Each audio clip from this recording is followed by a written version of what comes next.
come to the Great Yarmouth Marine Festival to engage with the public. So everybody's aware that we've got the Lake District, the Yorkshire Dales, we've got woodlands and moorlands, we've got meadows. People really love those and know them.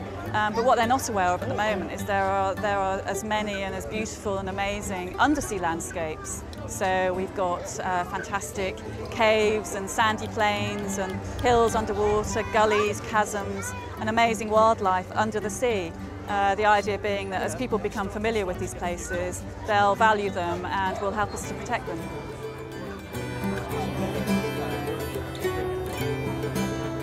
What we're going to make is the antennae and the horns on the sea slug. Alright, so that's your first bit. At Great Yarmouth, at the festival here, we've actually got two marquees. We've got this marquee behind me where all the kids are doing sort of little shorts, making little creatures. And next door we've got a longer series of workshops, 45 minutes, where children are making these amazing undersea landscapes in a shoebox. And we have 20 children at a time and their parents in the marquee. And as they're making these creatures, they're hearing the story about these undersea landscapes and they're really getting a really strong idea of what's out there in their local area.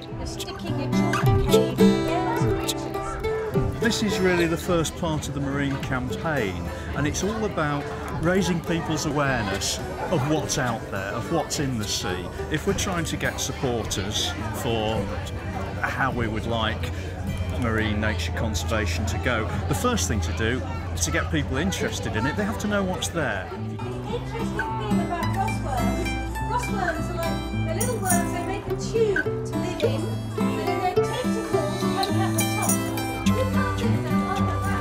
Well, it's brilliant for the kids, definitely brilliant for the kids, and I learned a lot myself. I learned about how much fish there is under the ocean and whereabouts they live. Wasn't aware that the landscape, undersea landscape, was as varied as it is.